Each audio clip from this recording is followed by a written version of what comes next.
G'day, have I got a story for you? Check the disclaimer. Season 1, Episode 55, Hidden. I'm waking up. Sort of. Where am I? Am I in an MM? Oh, that cigarette smell. Is blonde man here? Wait. Why can't I think clearly? Who is this blonde man standing next to me? And why does he smell like a dirty ashtray? The man standing across the room. His thoughts are so loud. As I listen to his thoughts and memories, I realize that I am in Vlad's facility. So this blonde man's name is Vlad. Vlad secretly sent this man. Oh, he's the man from the other car. The car that they don't send very often. The one that comes without Fenella. He was sent to check on Vlad's new surface woman, Nuala. He found me on a soaked mat on the floor of that room where I have to sleep. Why don't I remember that? Oh, at first he thought I was dead because my pulse was hard to find and my breathing was so shallow. I think I remember laying there, wondering if I was going to die. I can see in his thoughts that Nuala was also retrieved. Oh, after the trouble he had trying to get her into the car, she then happily hummed a tune the whole drive here. Nuala is now being reset, whatever that is. This carman doesn't seem to know, but he thinks it's similar to what happens to him occasionally. This carman's name is Dalaf. He is a Dalaf medic, and he is so ashamed. He's wondering whether they will send Nuala back to the surface or replace her with the next woman that they have been getting ready for the surface assignment. They're still undecided. I don't think I've been in this particular MM before. Which room is this? As I scan with my mind, I know that this is the spare room closer to Vlad's office than the usual MM room I am in. It's an older model MM and should have been given to a different facility with the rest of them when this facility got an upgrade. Vlad's thoughts are so loud. He only allows specific people in this room. Other than those he needs to heal, Vlad allows subjects and unnaturals inside because he can alter their memories. Afterwards, the only one left who knows about it is him. He's in a hurry to get me back to the surface so the Mangler won't find out what happened. He's determined to keep what Nuala did hidden. Did the Mangler really send me to the surface to recuperate? Oh, I was not supposed to be beaten so badly. In fact, I wasn't supposed to be beaten at all. The Mangler wanted me refreshed before the next lot of tests and the next memory purge. Well, it looks like that's not what happened. I certainly don't feel refreshed. I hear a voice in my mind. I can feel Vlad's trepidation. He is terrified that his position will be compromised if this surface fiasco is discovered by any other facility head. While he wants to do this as quickly as possible, I think that Vlad is determined to make sure the MM heals you completely before you are returned to the surface. He wants no repercussions from this disaster. I hear little sweetheart in my thoughts. Hello, Ambrielle. Oh, what a beautiful name. Hi, little sweetheart. They gave you a powerful sedative, so even if you are fully healed by the MM, it is likely that the sedation will take a lot longer to wear off. I doubt that they would counteract the sedative with more medication, considering what your body has just been through. I can see that it doesn't make sense to her. If the MM is all that you think it is, wouldn't it counteract the sedative? Actually, this sedative was specifically made for use in this particular MM, so the sedative is reinforced rather than eliminated. Is that why I'm getting sleepier? She asks. Why does this Vlad man think that he'll be gone, if he doesn't get me back in time?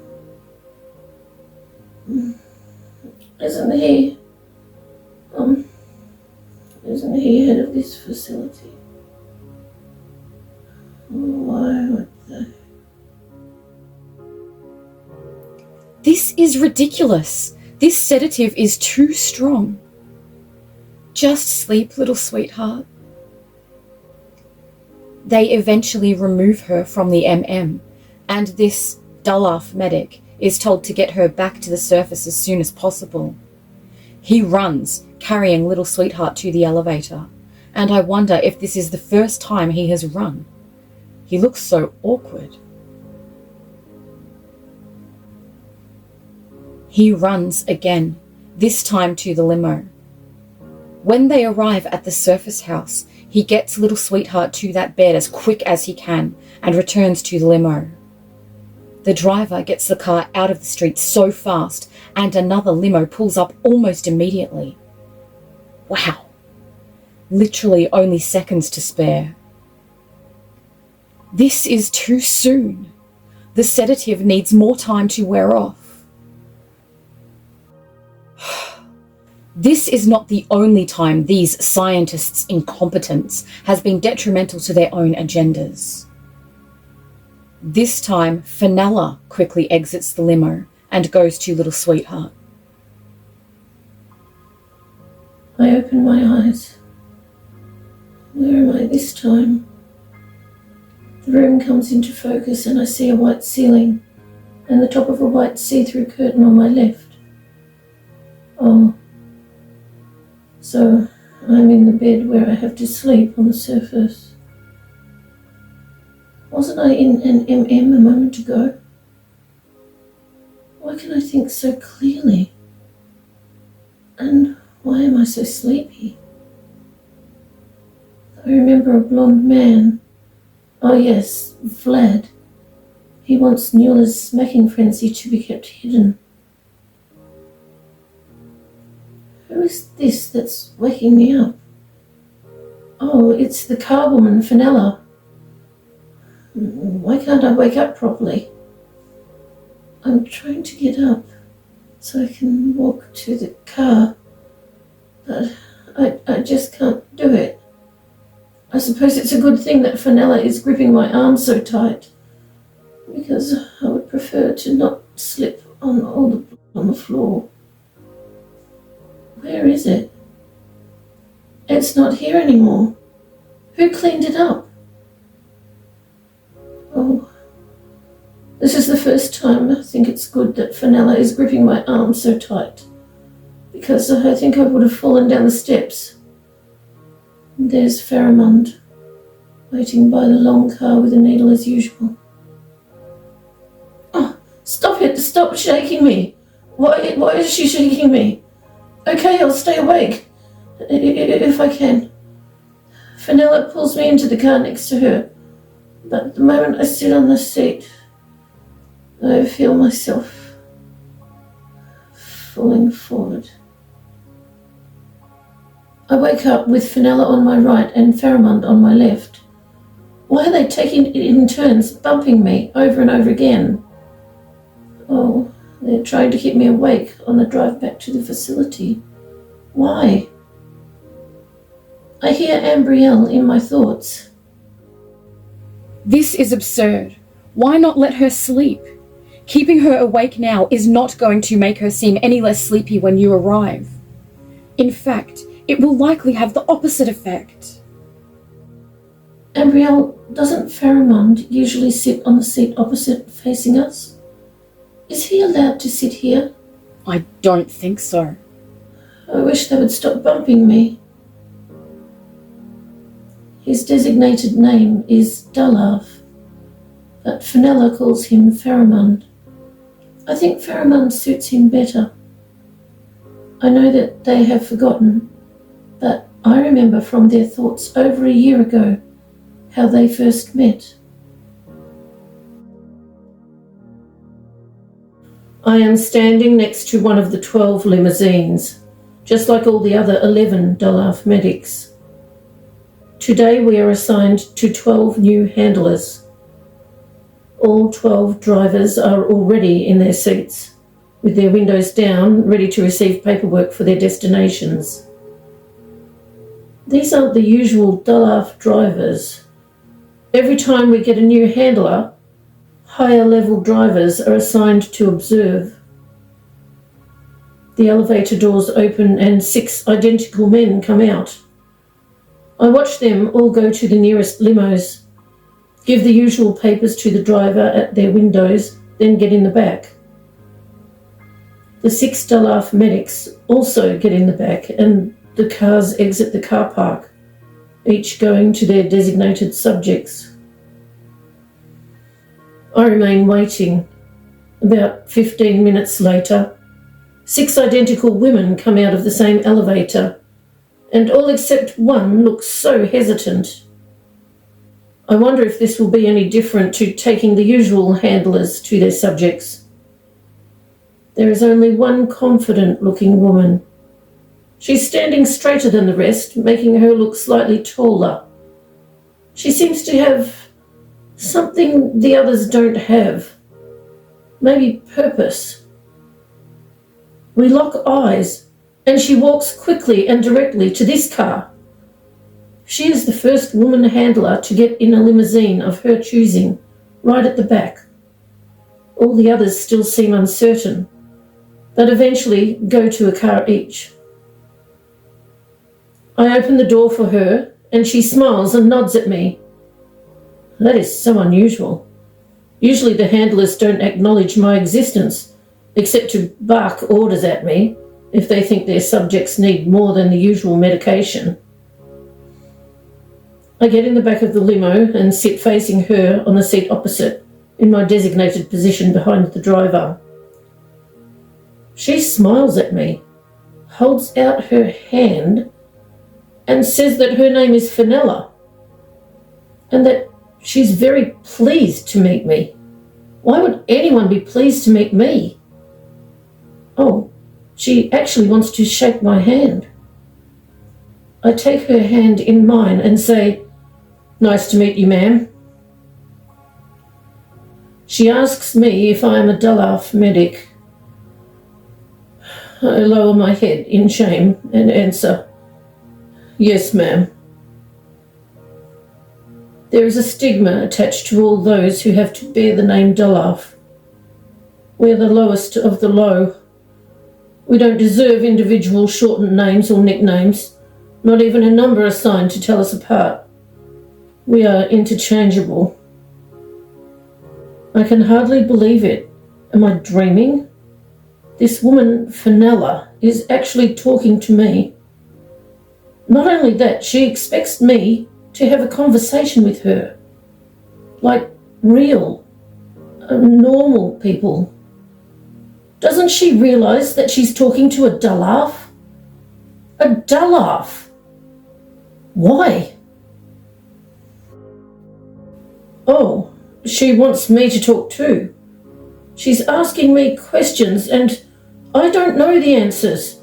And even if I did, will she listen to anything I have to say? I do my best. I've never had a real conversation before. This is so unusual. Fenella asks me so many questions, many about what I remember before today. Not much, actually. Like her, I don't remember my childhood. I mostly remember only the last few weeks. I don't even remember how I got to be a medic, but That was fine with her. Fenella told me that she doesn't remember how she learned to be a handler. She asks me about my name and realises that I am ashamed to bear the name Dolaf. So she asks me what name I would choose for myself. But what does she mean? I am a Dolaf. I don't have a choice. This is what I am. She says that she would like to call me Pheromond. It means traveller's protection. How did she know that? How does she know so many things that I don't? Fenella explains that she thinks it has something to do with what the scientists call the source material. She overheard scientists talking about a brilliant woman who put many of their colleagues to shame. The scientists regard the Handler program too intense for females, but they decided to use a brilliant woman as the source material to see if it would work. Fenella often wonders if some of this brilliant woman's memories seep through to her, although she has no idea how. She often remembers places that she is sure she has never been, and recalls facts that she is sure she has never learned. Wow, I don't really understand any of that, but I want to. I want to learn all about it. I want to learn about everything. My head, my brain, it feels odd, but a good odd, as though I'm starting to use parts of it that I've never used before. When we arrive at our destination, I open the door for her and she thanks me. Me, a Dolaf. The driver gets out and she approaches him with her hand out, saying that her name is Fenella and that she's very pleased to meet him. Why would anyone be pleased to meet him? Maybe that's just something she says to everyone. But it seems so genuine. Maybe it is. He just looks at her hand with a confused expression and tells her to get on with it. She asks him if he is a Dolaf chauffeur. Oh, she shouldn't have asked that. We don't have Dolaf chauffeurs today. How does she even know about them? The driver is a man. He's not a Dolaf. Doesn't she realise that she just insulted him?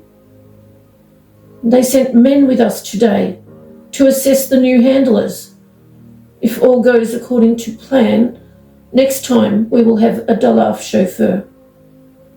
He spits at her, and rightly so, and loudly repeats that she should get on with it.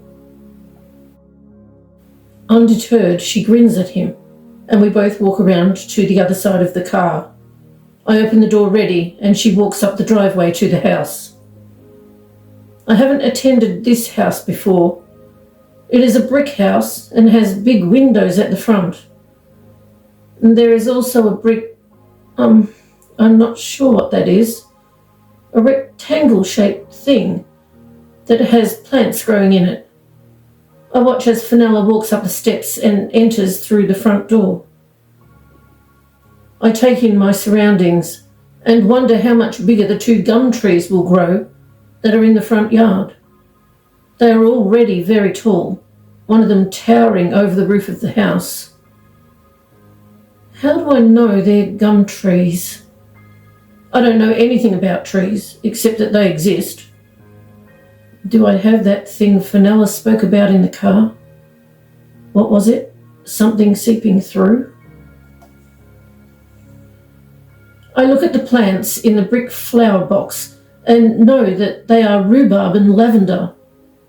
Not really 2 plants that would normally be planted together. How do I know that? And how do I know that the brick thing is called a flower box? I didn't know that a minute ago. I look at the other tree nearer the front fence. It is much smaller than the gum trees and has unusual bark. I know it will have spiky flowers in the spring. How do I know that? I don't know what it's called. Yes, I do. It's a bottle brush. There are over 30 species of this myrtle tree. What is happening to me? I feel so unencumbered. And how do I know what unencumbered is? Dullafs only have the simplest vocabularies. So how do I know these long words? I really desire to converse with Fenella about this. What else can I examine? There is a high brick fence that goes from the house to the wooden side fence on the right. The garage at the end of the driveway is also brick, with a large pale blue pull-down door with white horizontal stripes. The short front fence is also brick. It matches the garage and flower box. The house is paler.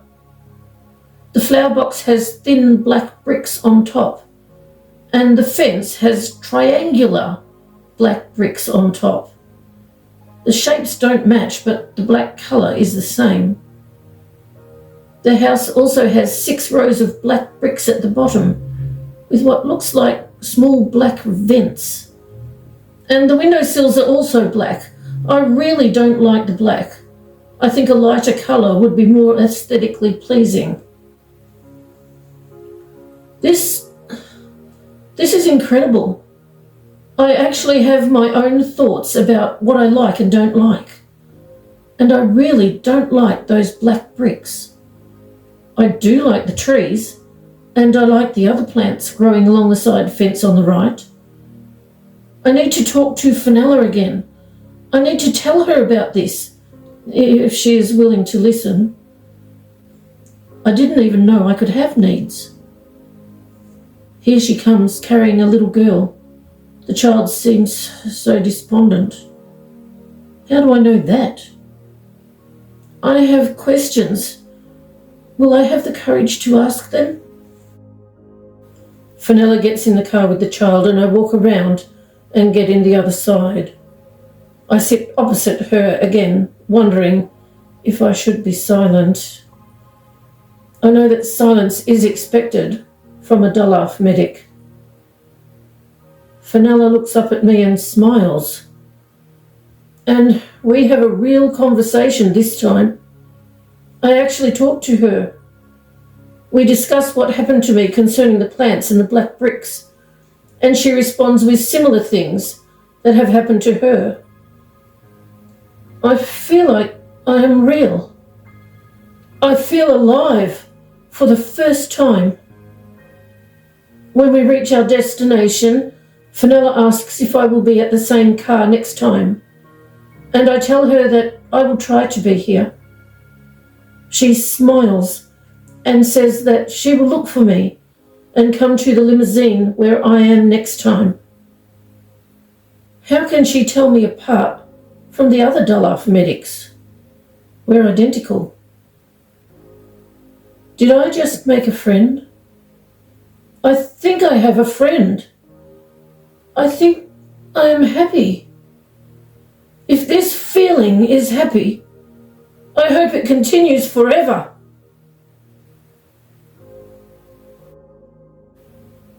I like thinking about good things, and I think their friendship is good for them both. We're not there yet. The speed of thought is just so fast. Pheromone turns to Fenella and says, "It would not be good for us if they find out." Find out what? A pheromone stops bumping me, returns to his seat opposite us, and taps the divider behind him. The Dullaf chauffeur pulls down the divider and waits to find out what is required of him. Pheromone turns to him and says, "Excuse me, but I request a slight delay. Medically, I need a few more minutes with this child." The chauffeur says that he will drive twice around the block before entering the car park. He closes the divider, hoping that gives the Dullaf medic enough time. Fenella straightens my clothes and makes me sit up, while Pheromone takes my pulse again and shines a bright light in my eyes. Fenella says that she will take me in slowly, and I hope that we will have to sit and wait like we do sometimes. Pharamond still looks concerned and says, "They can't find out that something has happened to her, and if they do, medically they will blame me for it, but they could also blame you. If we want to survive, I think we need to keep this hidden." I speak out loud to let them know. "Don't worry, I will stay awake, and as long as they don't make me forget this conversation, I won't let them know that Nuala almost killed me. They won't know anything happened, and you will be safe, as long as I remember." They both look shocked and just sit still, staring at me. I think this is the first time I have ever spoken to them. They don't say anything more. They just look at each other. Then Fenella gets out of the car with me, not holding my arm as tight as she usually does, and we go in. I listen to Pharamond's loud thoughts. "I've been collecting this child for over a year now. I wasn't sure if she could even speak. So this is all because of that new woman, Nuala. I wondered if she had a mean streak. Her attitude was more like the scientists.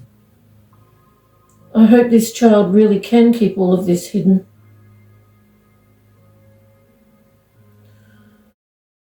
Thank you so much for joining us with the cuppa. We appreciate your company.